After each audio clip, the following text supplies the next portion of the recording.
Bismillahirrahmanirrahim. Assalamualaikum warahmatullahi wabarakatuh. Yang terhormat Bapak Ibu Guru UPT SMP Negeri 6 Bulukumba. Yang terhormat, yang kami hormati staf tata usaha UPT SMP Negeri 6 Bulukumba. Alhamdulillah pada hari ini kami dari CGP Angkatan 10 SMP Negeri 6 Bulukumba akan menyebarkan pemahaman dan pengalaman penerapan budaya positif selama program CGP berlangsung.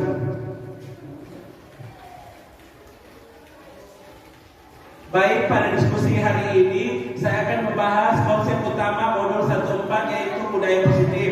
Yang pertama, perubahan paradigma belajar. Yang kedua, disiplin positif. Yang ketiga, kebutuhan dasar manusia. Yang keempat, motivasi perilaku manusia. Yang kelima, posisi kontrol restitusi. Yang keenam, keyakinan kelas. Dan terakhir, segitiga restitusi. Baik, untuk materi pertama itu pembelajaran dengan paradigma baru. Di sini pembelajaran dengan paradigma baru dirancang berdasarkan prinsip pembelajaran yang berdiferensiasi sehingga setiap murid belajar sesuai dengan kebutuhan dan tahap perkembangan untuk mewujudkan profil pelajar Pancasila. Bagaimana Bapak Ibu, ada saran untuk ini pembelajaran paradigma baru? Oke, baik. Disiplin positif. Dalam budaya kita, makna kata disiplin dimaknai dengan menjadi sesuatu yang dilakukan seseorang pada orang lain untuk mendapatkan kepatuhan. Kita cenderung menghubungkan kata disiplin dengan kepatuhan. Sebagai pendidik, tujuan kita adalah menciptakan murid-murid yang memiliki disiplin diri sehingga mereka bisa berperilaku dengan mengacu pada nilai-nilai kebajikan universal dan memiliki motivasi intrinsik bukan ekstrinsik. Disiplin positif merupakan salah satu cara penerapan disiplin yang bertujuan untuk menumbuhkan kesadaran serta memberdayakan anak untuk melakukan sesuatu tanpa sogokan, ancaman maupun hukuman. Baik Bapak Ibu Guru, ada saran untuk disiplin positif atau ada tambahan untuk disiplin positif? Apa itu disiplin positif?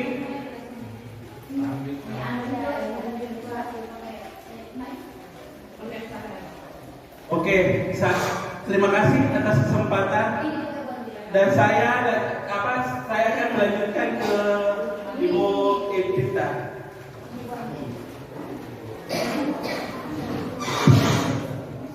Terima kasih atas kesempatan kepada saya. Jadi baiklah, perkenalkan saya Evita akan membawakan kebutuhan dasar manusia.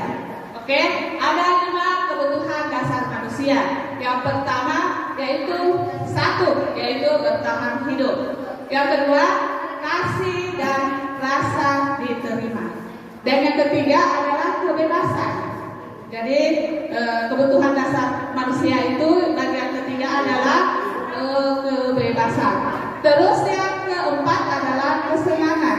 Jadi pasti kalau sudah bebas, ada lagi rasa kesenangan pada diri kita. Dan yang terakhir adalah di bagian 5 yaitu penguasaan. Jadi ini 5 kebutuhan dasar manusia. Baik, ada tanggapan mengenai untuk kebutuhan dasar manusia? Ya, silakan Ibu Andeka. Terima kasih. Dari yang saya baca di atas, mungkin poin 1 sampai 4 saya bisa pahami. Tapi yang poin kelima itu tentang penguasaan. Jadi pertanyaan saya, yang mana itu yang dimaksud dengan penguasaan dan yang mana contohnya? Contoh dari penguasaannya itu, dia itu memiliki rasa percaya diri yang tinggi. Yang kedua, dia termasuk orang yang mandiri, kita mandiri. Yang ketiga, kita kreatif dan inovatif. Dan yang keempat adalah berani mengambil resiko.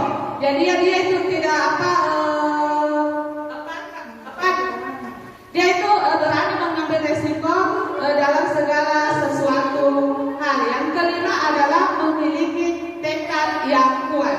Bagaimana? Ya, terima kasih atas tanggapannya. Bagaimana yang lain? Masih ada? Oke, sudah tidak ada lagi. Jadi kita beralih lagi. Silakan Pak Yas.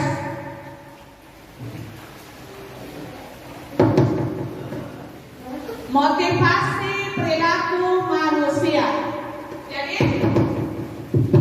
Jadi motivasi perilaku manusia. Motivasi merupakan dorongan yang timbul pada diri seseorang secara sadar atau tidak sadar untuk melakukan suatu tindakan dengan tujuan tertentu, yaitu menghindari ketidaknyamanan pada hubungan. Murid melakukan disiplin diri karena dia takut dihukum. Ini merupakan motivasi ekstrinsik. Yang kedua, motivasi imbalan dan penghargaan dari orang lain.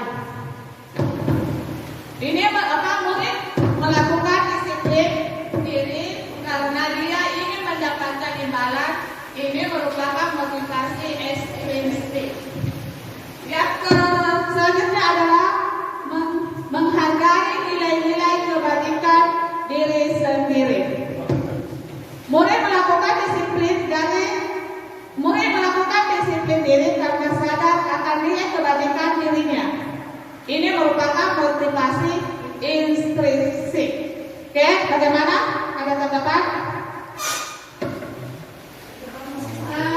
Terima kasih. Saya mau tanyakan mengenai motivasi yang ketiga, menghargai nilai-nilai kebaikan diri sendiri. Di sini murid melakukan disiplin karena sadar akan nilai kebaikan dirinya. Ini merupakan motivasi intrinsik. Contoh penerapan dari menghargai nilai kebaikan diri sendiri. Karena kalau kita lihat mungkin sama-sama ada dari Bapak Ibu dan 3 di atas yang ditampilkan, mungkin yang menghargai nilai kebaikan diri sendiri, mungkin ini yang perlu diterapkan. Dan contoh penerapannya di murid apa aktivitas atau kegiatan yang murid lakukan dalam menghargai nilai kebaikan diri sendiri. Ya, terima kasih. Ya, terima kasih Bu Ani Suhaida. Jadi saya akan coba menjawab pertanyaannya. Jadi di sini nilai-nilai yang ditanamkan pada murid adalah menurut pemahaman saya di sini bahwa murid harus datang tepat waktu. Terus dia mengumpulkan tugas dengan tepat dan harus bertanggung jawab. Oke, masih ada? Ya, kalau sudah tidak ada, saya alihkan ke teman saya lagi, yaitu Ibu Marliani. Ngasuh Parti Hamid.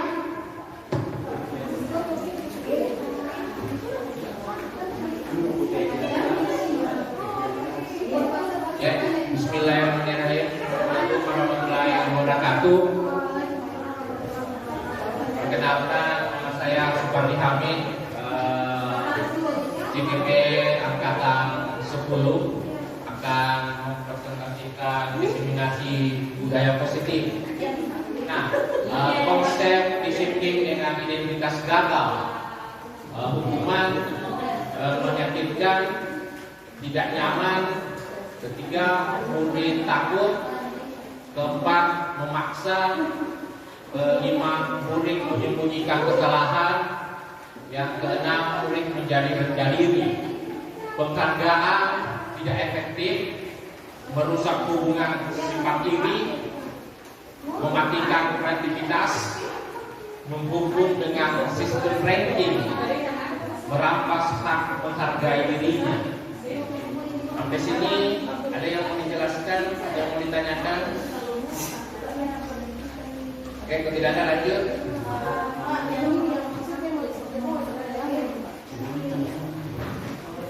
Konsep disiplin dengan identitas sukses. Konsekuensinya yang pertama, penguatan jangka pendek Kedua, perlu monitoring keberlanjutan. 3, stimulus respon. Keempat, murid menghormati peraturan. 6, kehilangan waktu untuk merenungi kesalahan. Restitusi. 1, murid bertanggung jawab untuk perilakunya. 2, fokus pada pemecahan masalah jangka panjang. Murid menghormati dirinya dan orang lain. Teori kontrol dirinya, memegang kontrol. Keempat, murid bersemangat memperbaiki kesalahan. Oke, lanjut.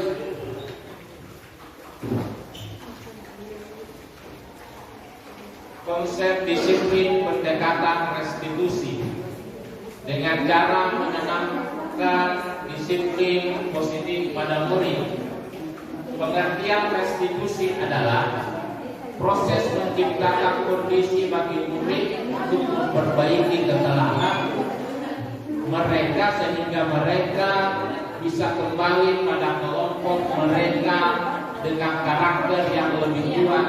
Konsep 2004. Ciri-ciri restitusi bukan menebus kesalahan, namun belajar dari kesalahan, memperbaiki hubungan tawaran bukan paksaan, menuntut untuk melihat ke dalam diri, mencari kebutuhan dasar yang mendasari tindakan, fokus pada karakter bukan tindakan, memuatkan dan fokus pada solusi.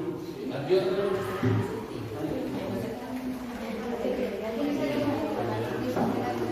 Perbedaan contoh kasus murid sering tidak mengerjakan PR. Hukuman, guru menghukum murid tersebut hormat bendera selama 10 menit. 2, guru marah dan murid menjadi takut. Itu di hukuman. Nah, yang selanjutnya itu konsekuensi. Yang pertama, guru memberi konsekuensi untuk mengajarkan PR-nya saat istirahat atau dikerjakan sebanyak 3 kali lipat. Yang kedua, guru tegas dan murid menghormati peraturan. Restitusinya, yang pertama, guru menanyakan keyakinan kelas dirinya dan membantu murid menyelesaikan masalahnya. Yang kedua, guru terbuka dan murid menghormati dirinya dan orang lain. Lanjut.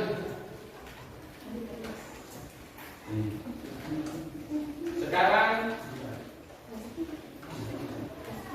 5 posisi kontrol restitusi, yaitu 1, hukuman, 2, membuat merasa bersalah, 3, teman, 4, pemantau, 5, manajer.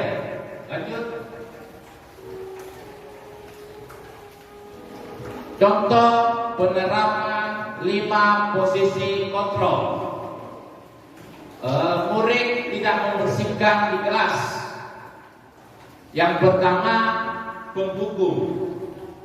Penghukum ini patuhi peraturan sekolah, lalu berdiri di depan barisan. Itu penghukum. Nah, yang kedua, membuat rasa bersalah. Berapa kali ibu guru harus memberitahu kamu, ibu guru kecewa sama kamu? Itu membuat rasa bersalah. Yang ketiga, teman. Ayolah, yang rajin buat ibu guru bangga, kali ini tidak apa-apa kamu salah. pemantau.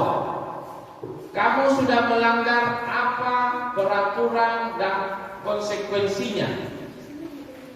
5. Manajer, apakah kamu tahu kesalahanmu? Kira-kira bagaimana kamu akan memperbaiki kesalahan ini? Oke, tidak ada yang mau bertanya? Oke, lanjut. Keyakinan kelas saya serahkan ke Ibu Ramla. Assalamualaikum warahmatullahi wabarakatuh. Terima kasih atas kesempatannya dan terima kasih atas kesempatan ibu-ibu sudah hadir di tempat ini. Saya akan melanjutkan diseminasi yaitu pembahasan. Sebelumnya saya perkenalkan, nama saya Siti Ramla, CGP Angkatan 10. Baiklah, di sini kita lanjutkan yaitu keyakinan kelas. Keyakinan kelas, mengapa keyakinan kelas? Mengapa tidak peraturan kelas saja? Dari itu di atas ada yang ingin bertanya, Ibu? Mengapa keyakinan kelas? Mengapa bukan peraturan kelas saja? Dan apa perbedaan keyakinan kelas dan peraturan kelas?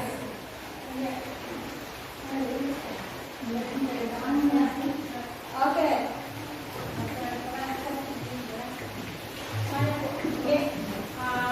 Hal-hal apa yang perlu diperhatikan ketika membuat keyakinan kelas atau dalam keyakinan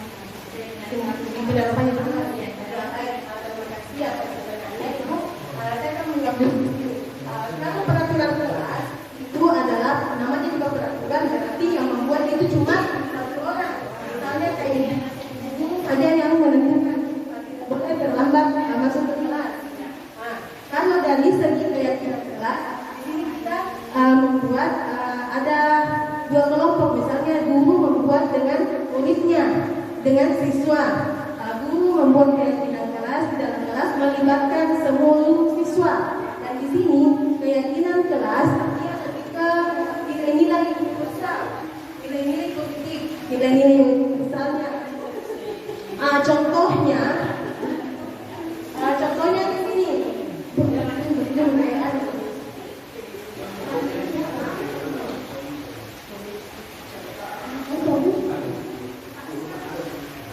Di sini tentang langkah-langkah pertama dalam penetapan keyakinan kelas.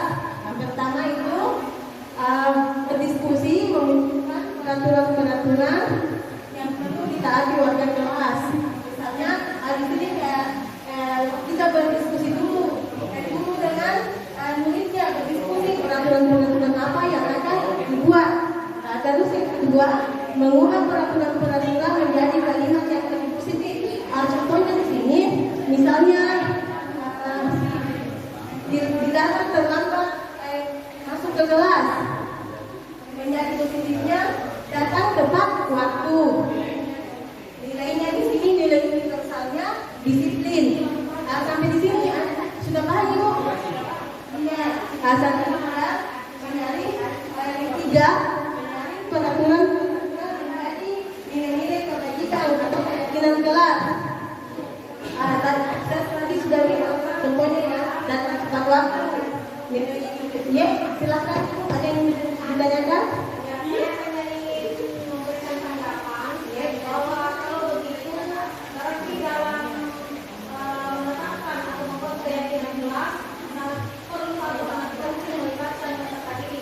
Iya Ibu, memang sini Bu, begitulah bedanya Bu, peraturan kelas dan keyakinan kelas. Kalau peraturan saja, guru saja yang menentukan peraturannya. Misalnya datang tepat waktu, guru yang menentukan. Tapi di sini keyakinan kelas, guru harus melibatkan seluruh muridnya untuk mengeluarkan semua pendapat-pendapatnya, keyakinannya yang ingin dipatuhi untuk proses pembelajaran selanjutnya. Bagaimana? Saya mau bertanya mengenai keyakinan kelas. Ya Ibu, silakan. Keyakinan kelas ini tadi menurut penjelasan sebelumnya adalah melibatkan peserta didik. Iya. betul sekali. Iya. Kapan waktu yang digunakan untuk membuat keyakinan kelas ini? Awal pembelajaran, sebaiknya Ibu kita lakukan di awal pembelajaran.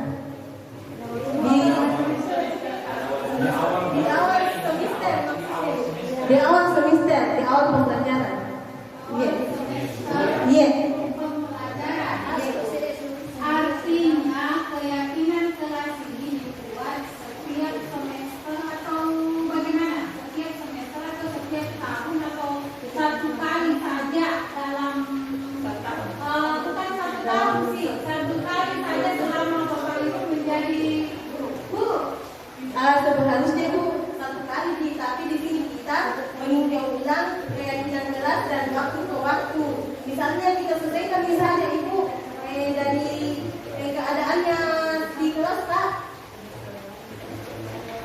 Dari waktu ke waktu. Setiap semester, dari disesuaikan kita dari kondisinya. Kalau umpama itu kejadiannya Iya, ada yang ditambahkan atau ada yang dikalikan, ada yang tidak dimanfaatkan, yang bisa direvisikan lagi. Oke, Ibu silahkan.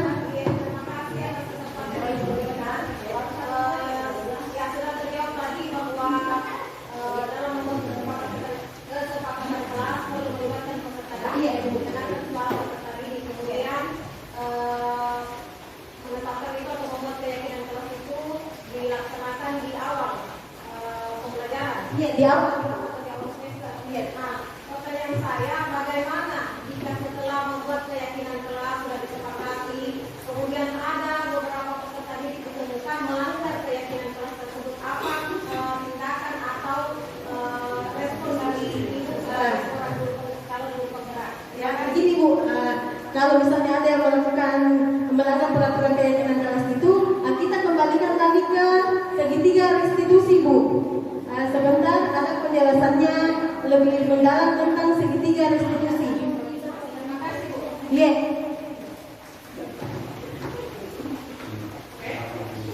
Tahapan penyusunan keyakinan kelas.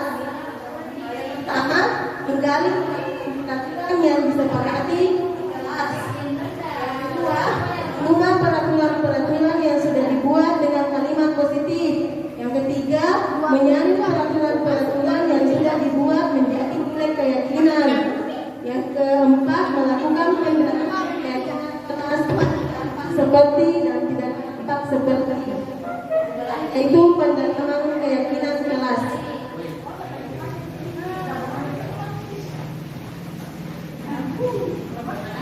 Bagaimana, ada pertanyaan Ibu? Silakan Ibu.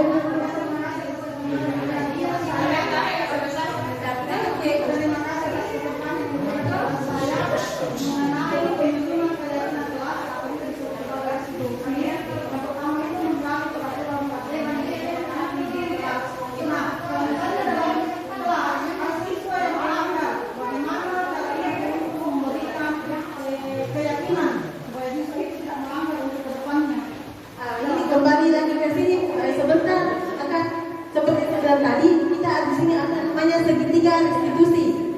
Ini kan kalau misalnya keyakinan kelas sudah disepakati, seharusnya semua siswa mematuhi, tapi kadang banyak siswa yang melanggar. Sebentar di sini ada materi pembahasan tentang segitiga restitusi. Iya, tunggu Mas, ada sebentar pembahasannya. Oke, tambahan. Ibu. Penyusunan keyakinan kelas ada 5 item ya.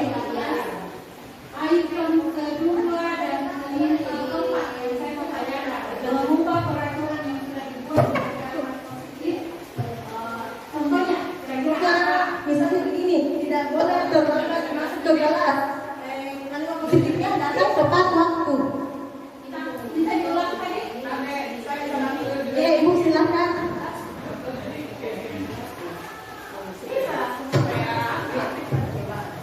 Tapi contoh dari keyakinan kelas, peraturan Mengubah peraturan yang sudah ada di menjadi kalimat positif. Jadi contohnya, buanglah sampah, dilarang membuang sampah. Jadi kalimat positifnya di sini adalah buanglah sampah Jadi nilai keyakinan kelasnya yaitu disiplin, ya universalnya. Terus mengubah peraturan yang sudah dibuat dengan kalimat positif. Ini keyakinan kelas dengan kesepakatan yang dibuat oleh guru dan peserta didik.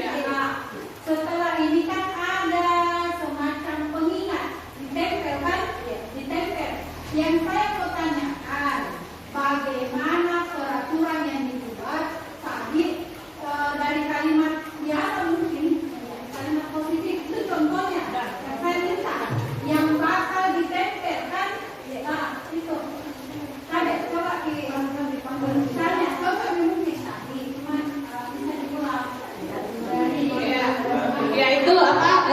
Contohnya tidak boleh terlambat datang ke sekolah.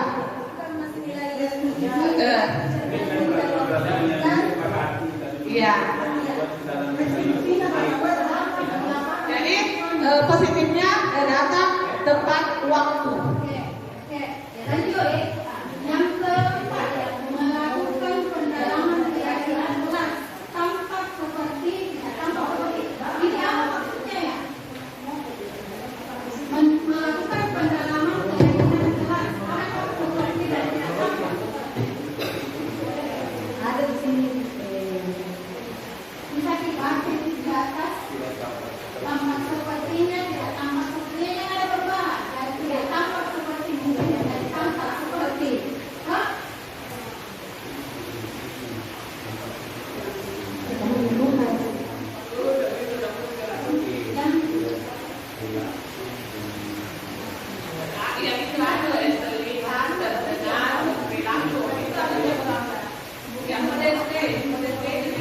Ya, di sini kita ada model P dan model Y. Misalnya di sini saya terlihat dan ada sudah tampak seperti dan ada tampak tidak seperti.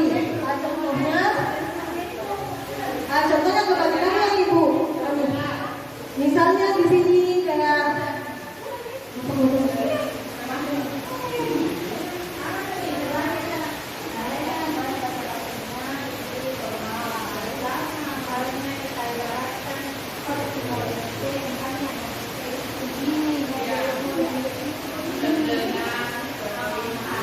ada terdengar, ada terlihat, ada berperilaku. Misalnya, Ibu, misalnya datang tepat waktu, itu contohnya seperti apa? Dia terlihat atau terdengar atau berperilaku? Terlihat. Misalnya, mengucapkan salam. Itu contohnya, bisa mengucapkan salam. Seperti apa? Itu kalau kita mengucapkan salam itu, dia terlihat atau seperti apa, Bu? Terdengar. Berperilaku misalnya kayak ada guru di dekatnya atau teman-temannya dia matabe begitu maksudnya. Kalian tidak tampak seperti Bu.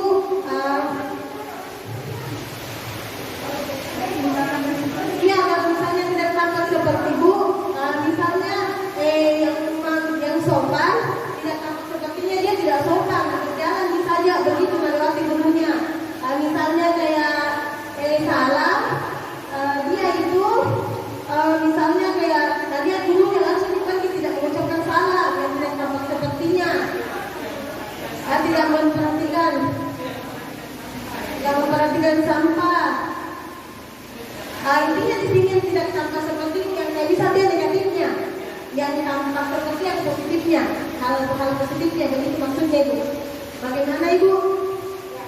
Sudah dipahami? Iya.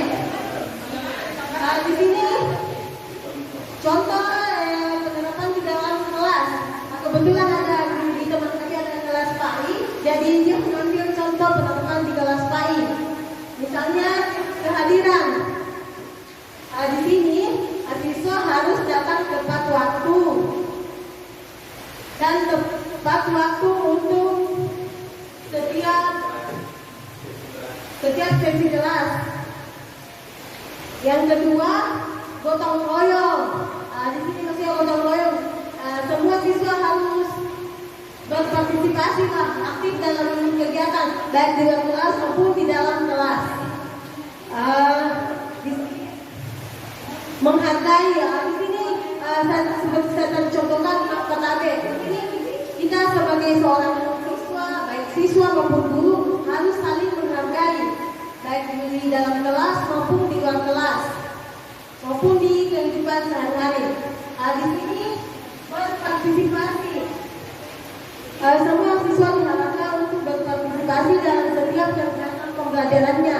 Kan biasa betul di kelas itu ada siswa yang misalnya di kelompok dibagi kelompok anak-anak. Ada kadang siswa itu masih tunggu di saja jawaban dari temannya, mungkin menyontek begitu, tidak berpartisipasi ki.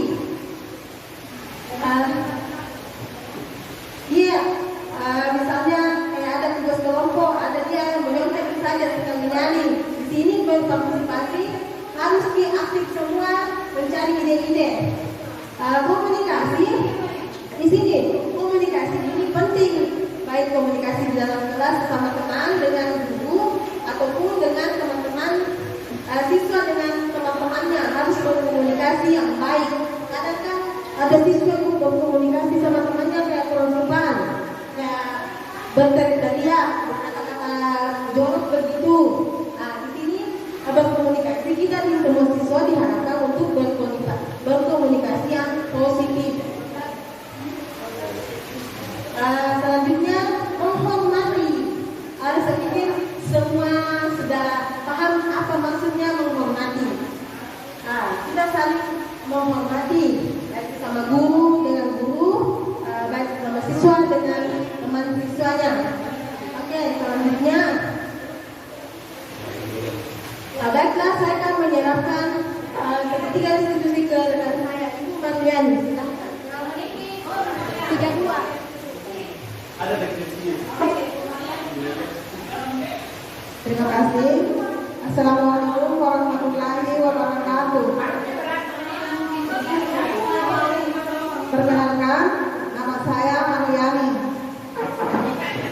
Baiklah, saya akan melanjutkan yaitu segitiga restitusi.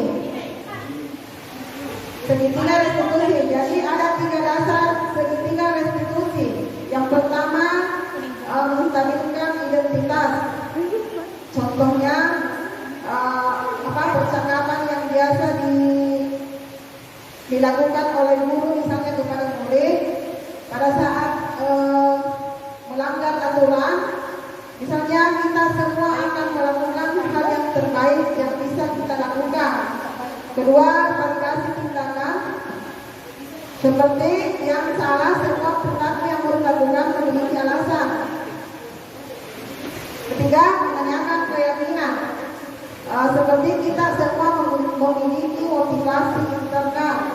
Sampai sini mungkin ada bagaimana cara teman-teman memberikan kepada saya bagaimana cara ibu itu memberikan benar kepada siswa apabila ada siswa yang melanggar contohnya menstabilkan identitas atau identitas melanggar, bagaimana cara ibu berkata melalui restitusi supaya siswa itu tidak melanggar lagi. Dan contoh terus yang kecil itu yang melakukan tindakan yang salah dan yang melalui. Ya, terima kasih atas berkat.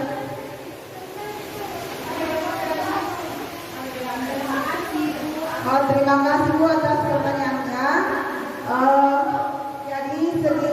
Jadi biasanya anak itu melanggar aturan di sekolah dan kita harus tidak boleh memberi hukuman. Maka kita melakukan yang namanya segitiga restitusi. Jadi segitiga restitusi itu proses memperbaiki hubungan. Misalnya yang pertama yang kita lakukan menstabilkan identitas yang kita maksud ibu tadi. Jadi menstabilkan identitas itu ketika siswa berbuat salah, maka kita sebagai guru bukannya memberikan perkataan yang kasar, tapi kita memanggil peserta didik atau siswa yang bersangkutan Kemudian kita menanyakan misalnya masalah yang sedang dialami, misalnya berbuat salah dengan guru lain, anggaplah tidak mengerjakan tugas, siswa tersebut dipanggil untuk melakukan komunikasi secara internal bersama dengan guru, ditanya misalnya apa masalahnya, kemudian siswa tersebut menjawabnya misalnya saya tidak mengerjakan tugas, kemudian kita menanyakan kembali misalnya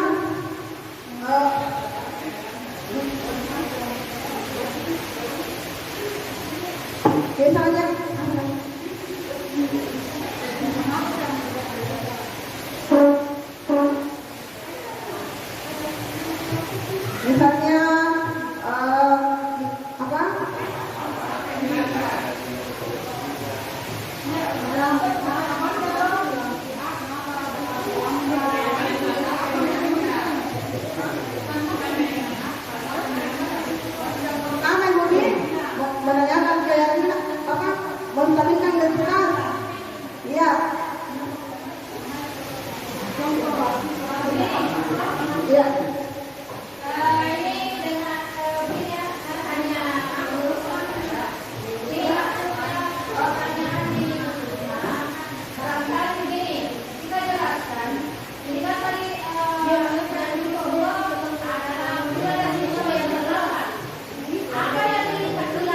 guru ataukah apa kalimat yang ditanyakan guru? Jadi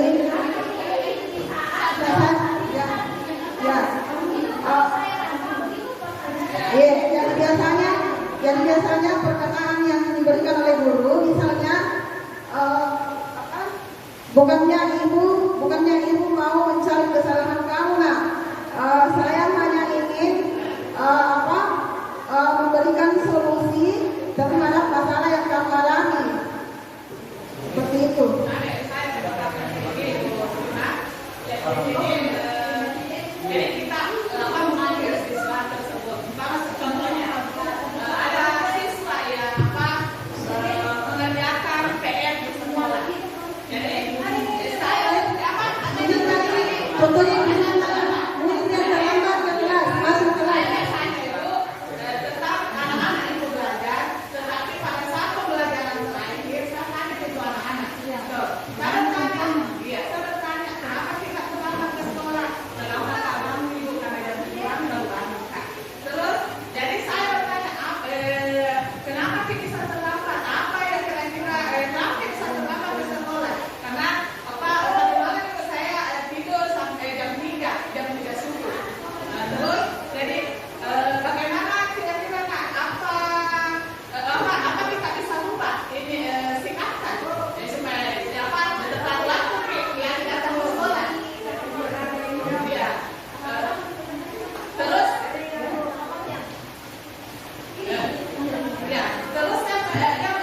terus yang jawab, iya Bu, saya akan setelah dari ke sekolah, saya akan tidur lebih awal.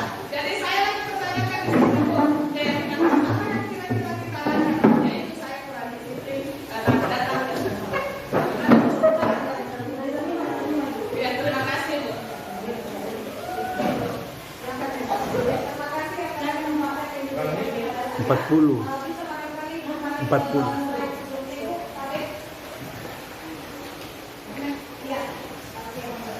Di sini dibagi 3 diskusi yang dipaparkan tadi bahwa ada 3 tahapan. Yang pertama yaitu identitas, kemudian politisasi tindakan yang salah, dan yang ketiga adalah penilaian saya kira.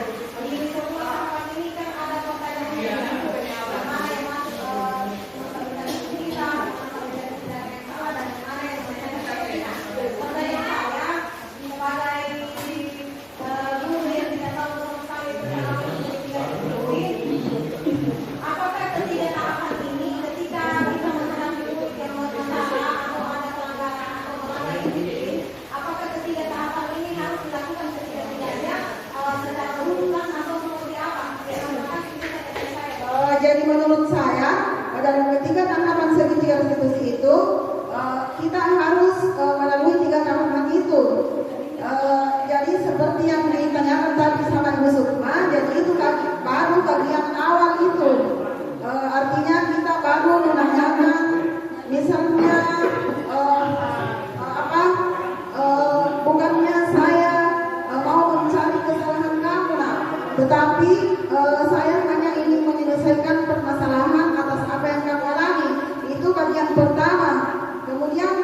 kedua itu, jadi ketiga-tiganya memang harus dilakukan, Bu.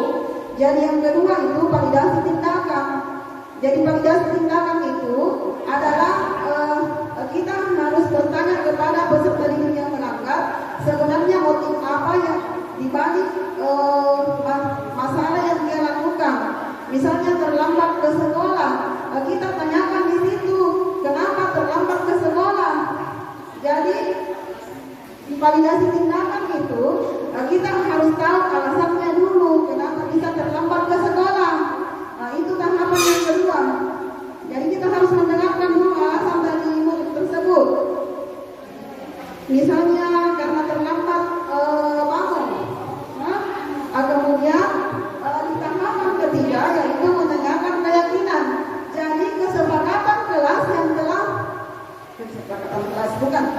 Jadi keyakinan kelas yang telah dibuat itu kita tanyakan lagi kepada peserta didik tersebut. Misalnya kita bertanya kepada peserta didik, kira-kira keyakinan kelas apa yang kita terapkan, nak? Misalnya hari tepat waktu, kita di situ beri pelajaran dengan perkataan misalnya berarti apa yang kamu lakukan itu tidak sesuai dengan keyakinan kelas yang telah kita bentuk, nah seperti itu. Jadi anak tersebut menyadari akan keyakinan kelas dan biasanya anak tersebut meminta maaf dan tidak akan mengulanginya lagi. Seperti itu, segitiga restitusi. Jadi kita tidak memberikan hukuman seperti itu. Mungkin masih ada pertanyaan?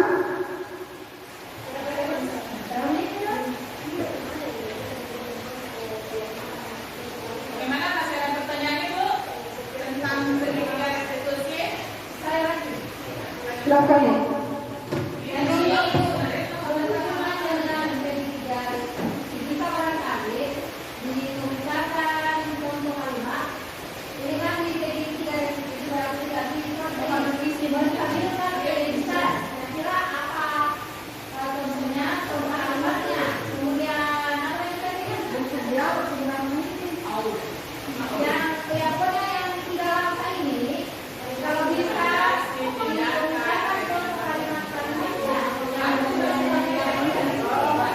Jadi misalnya tahapan yang pertama, anggaplah saya mengangkat sebuah kasus, misalnya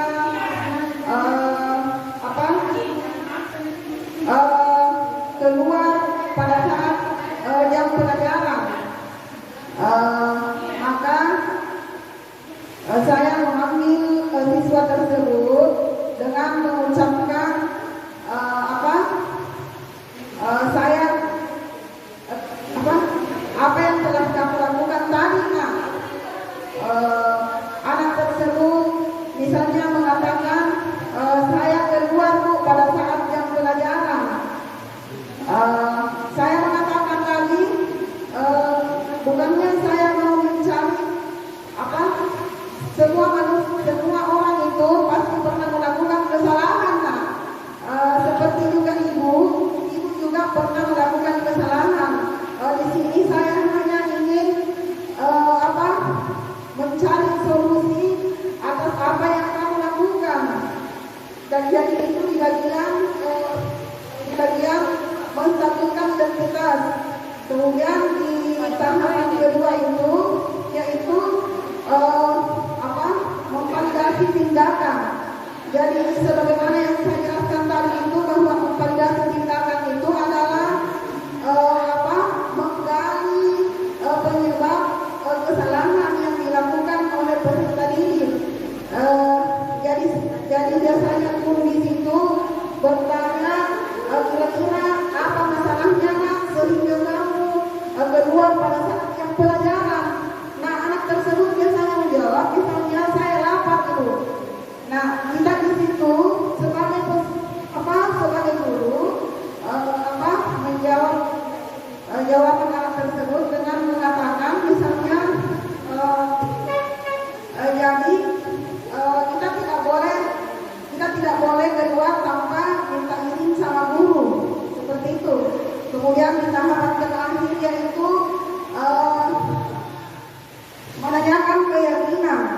Jadi guru biasanya bertanya kepada siswa keyakinan kelas apa yang telah kita kuat, nah. Misalnya mematuhi aturan kelas, atau misalnya tidak boleh keluar tanpa izin, misalnya. Nah, saya menjawab misalnya kira-kira yang kamu lakukan itu sudah sesuai dengan kesepakatan kelas, nah. Nah, di situ anak tersebut bisa menyadari bahwa ia telah melanggar kesepakatan kelas. Jadi saya mengatakan misalnya, nah kira-kira apa yang akan kamu lakukan untuk kedepannya? Anak tersebut biasanya mengatakan, misalnya saya tidak akan mengulanginya lagi tuh, seperti itu. Bagaimana Bu?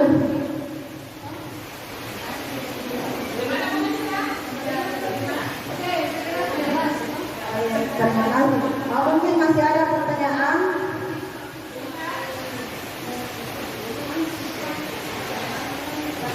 Lanjut. Kemudian kita masuk di budaya positif.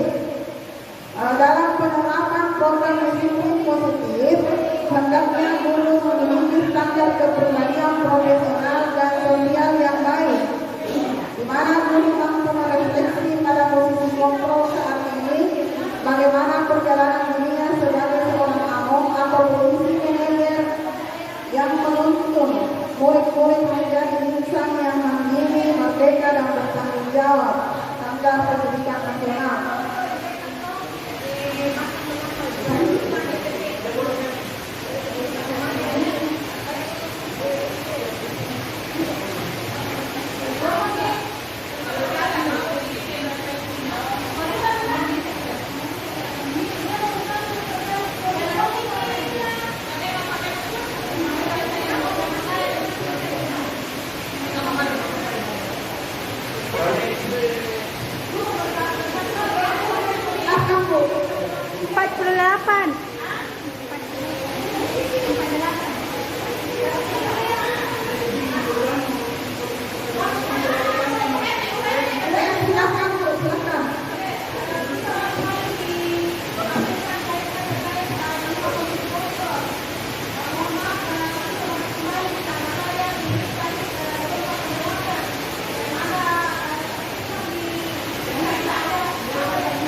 Yang pertama misalnya sebagai manajer,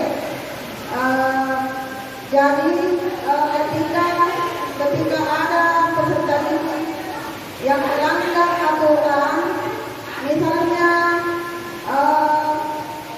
pada saat artinya sebagai penengah, jadi kita sebagai guru dengan posisi kontrol manajer, kita sebagai penengah atau mencarikan solusi atas permasalahan yang dialami oleh peserta tersebut. Kemudian kedua, sebagai posisi kontrol pendukung. Sebagai pendukung, artinya di situ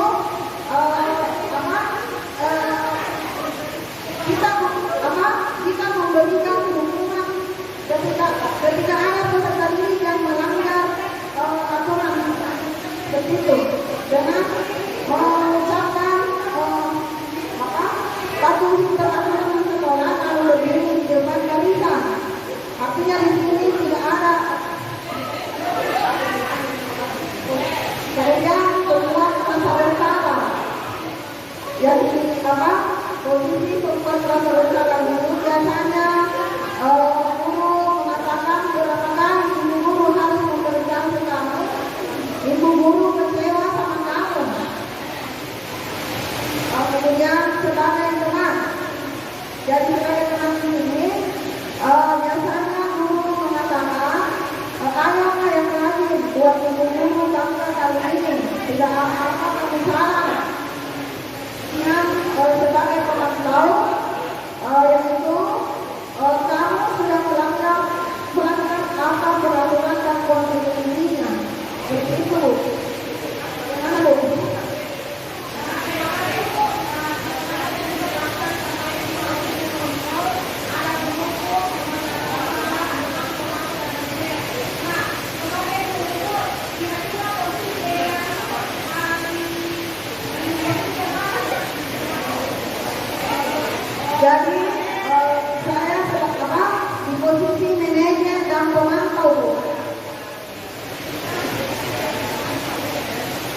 mungkin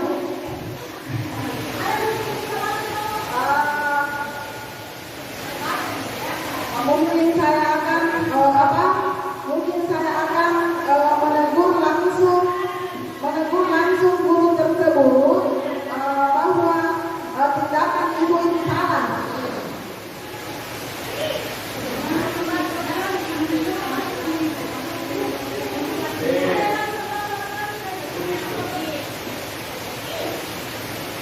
Baik, saya akan membantu menjawab pertanyaan Ibu terkait masalah bagaimana jika ada seorang teman guru yang sampai sekarang masih menerapkan posisi kontrol penghukum.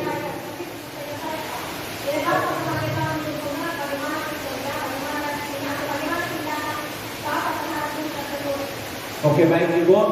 Sebelumnya saya akan memberikan pemahaman tentang penerapan segitiga restitusi.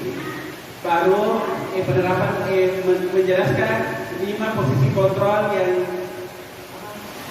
yang dimaksud dan memberikan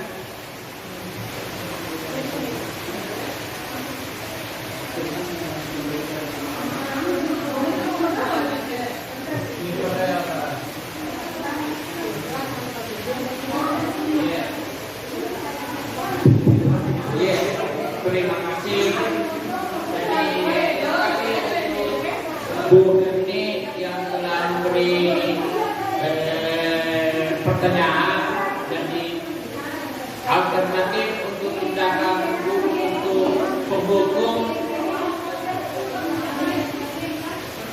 yaitu menggunakan pendekatan positif. Ya, bagaimana penghukum itu memberi ceritanya penghargaan, kemudian juga, nah, kedua, bagaimana kita mendekati guru bersifat baik, bagaimana kita mendukung hidup siswa. Positifnya tuh bersifat positif untuk menghukum. Jangan kita cari guru, kita semua katanya menghukum. Ya, diberikan kita pengertian kepada guru itu dalam hukum. Terima kasih.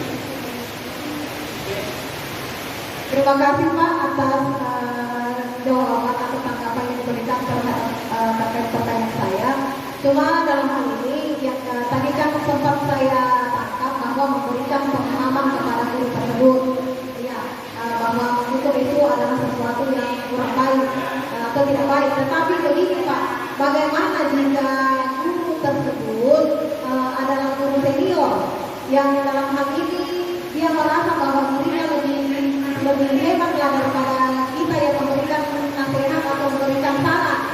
Bagaimana kira-kira reaksi ibu sebagai atau bapak yang sebagai guru yang lebih muda dalam menyampaikan kepada guru senior tersebut, karena tidak semua guru barangkali bisa menerima saran. Jadi bagaimana atau upaya apa yang bapak ibu lakukan untuk merubah mindset guru tersebut dari posisi penghukum ke posisi atau manajer? Terima kasih.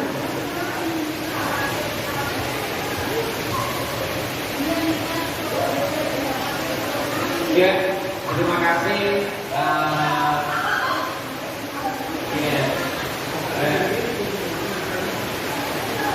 Ya, terima kasih. Begini, umpama ada guru senior yang kita ini yang di bawahnya, kita kembali ke aturan sekolah. Maksudnya kita sampaikan dengan kata-kata bijak bagaimana siswa itu berlakukan. Jangan kita tegas sama guru senior karena dia bahasanya bukan saya tahu lebih paham dengan aturan. Tapi kita harus kita mendekatinya dengan kata-kata yang bijak supaya dia bisa mengerti bagaimana cara menggunakannya dengan yang baik dan positif. Terima kasih.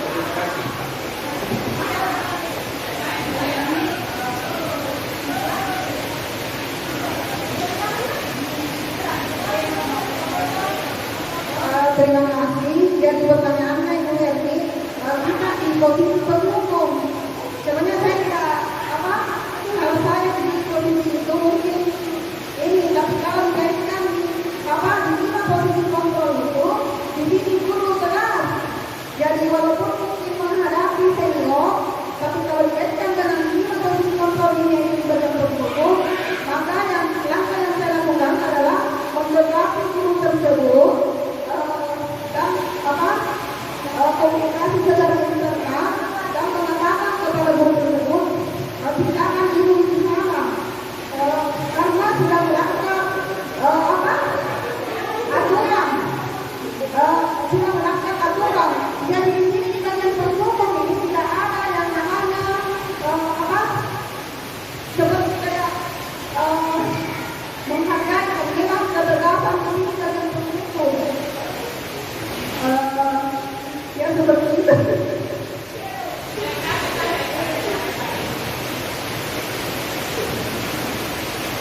Terima kasih. Jadi ini guru senior yang dihadapi. Jadi kalau saya berhadapan dengan Ibu Marwana atau Pak Keksek, kalau dia menghukum anak-anak, saya kita mendekati guru tersebut.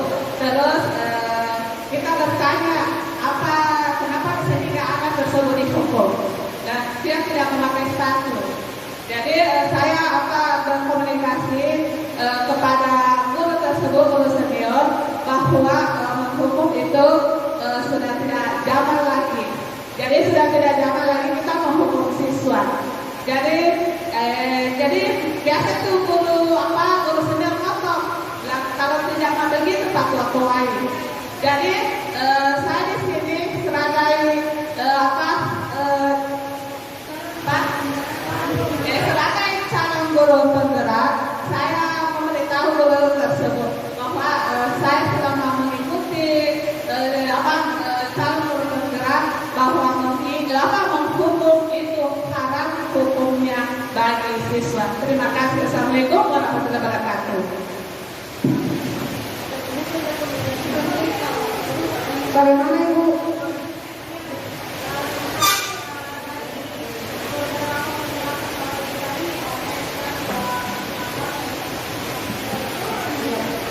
Mungkin masih ada yang lain? Ada tuh.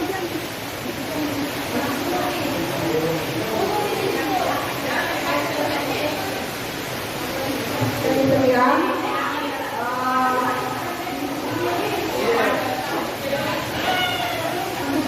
Saya serahkan kepada panitia.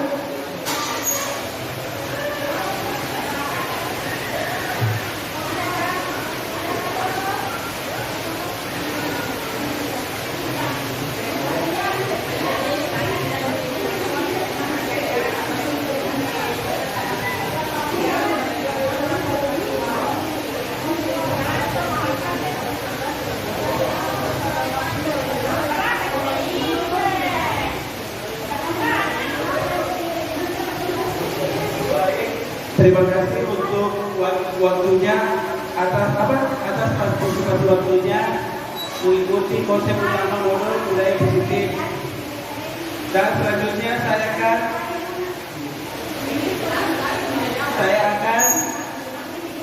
memberikan pertanyaan atau refleksi kepada Ibu saat mengikuti diseminasi. Bagaimana perasaan untuk refleksi? Bagaimana perasaan Ibu setelah mengikuti diseminasi kami dari CGP Angkatan 10?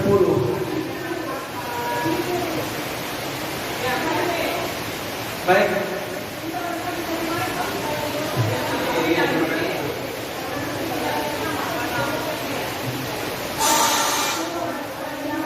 Ya, terima kasih Bapak Ibu Angkatan 10 atas diseminasi pada ini.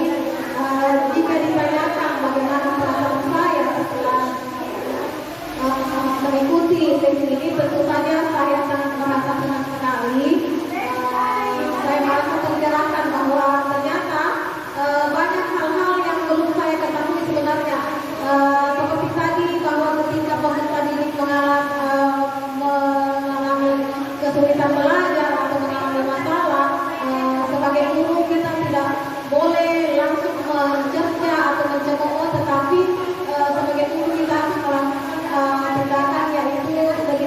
inklusif. Kemudian saya tertarik sekali tadi dengan 5 kebutuhan. Ya, saya tertarik kenapa? Karena ternyata ada faktor-faktor penyebab sehingga seseorang atau peserta didik itu melakukan tindakan yang negatif. Ya, salah satunya misalnya ketika peserta didik itu butuh perhatian, melakukan pelanggaran mengganggu temannya atau seperti apa, ada kebutuhan dasarnya yang tidak terpenuhi, misalnya kebutuhan dasar itu diperhatikan atau ini. Tuh, jadi secara keseluruhan proses saya sangat senang, pemahaman saya semakin bertambah terkait budaya positif yang sebaiknya memang diterapkan di sekolah. Saya kira seperti itu dari saya kembalikan lagi kepada Bapak Moderator.